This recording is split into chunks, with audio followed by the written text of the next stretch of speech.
I keep making the second video over again. Okay, so growing up, one of my best friends, or my best friend, is from the South America, Spanish speaking country.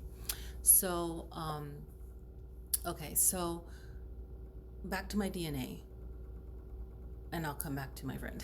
um, in my Before I did my DNA test, and then she did hers like earlier this year, and one of her daughters did hers as well. Anyway, so uh, I did my meditation, and everything popped up, like I said, in my DNA chart. So it's good to use that.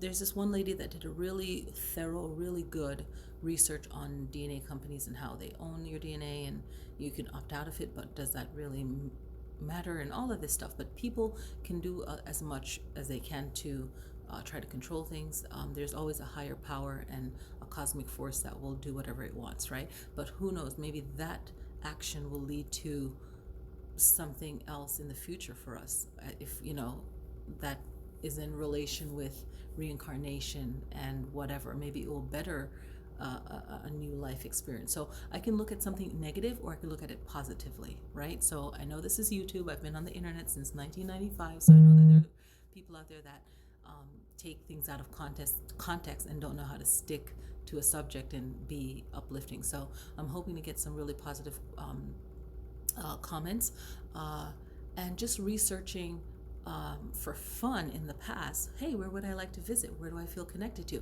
And then when I started my ancestral research, it tied up to locations that I wanted to visit. So it made me think about our past life connections, and in our DNA we feel connected to that person. So when it comes to finding someone that you're attracted to, you're attracted to them. What is a connection of the sacral chakra, water element, the scent of the person? Like animals, we're attracted to that person, so that's one factor. The other factor is past life. The other factor can be a soul tribe, and they're in a different form, and then you have to deal with society and what society says and what you feel. So we're connecting to each other on a higher vibration, a higher level than we know. So the bad thing with slavery, yes, um,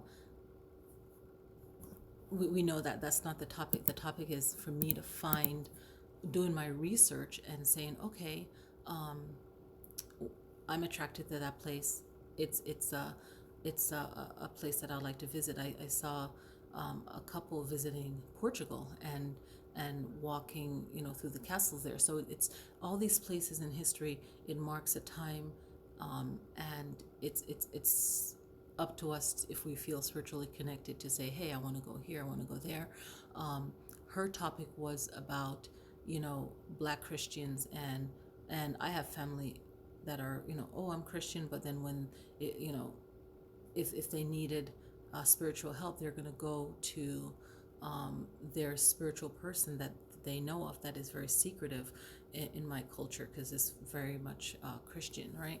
So like Catholic, and then all the other denominations after that. So um, it's all spiritual. It all came from old Kemet, old Egypt, and from old Syria, and Babylon, and that old part of the world. Sudan has like the oldest pyramids. Like all these research that I've done over the years, I've always felt a draw, and always inquisitive, always getting in trouble because I'm always talking, asking questions. What is this? How does this work? Why? I'm like always that kid. Why? It's like, oh my God.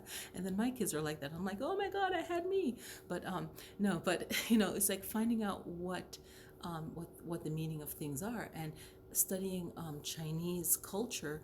You realize that they venerate their ancestors, beautiful, great, and then it's like a renaissance of realizing, hey, this is good. The Orishas are good. We all have good and bad factors within ourselves. Researching our history. This is only allowing me 5 minutes, so leave your comments. Maybe meditate before you do your DNA research, or ask family members. I'm always asking older family members about ancestors, and I'm making this for someone of my background or not, that want to comment. So thank you.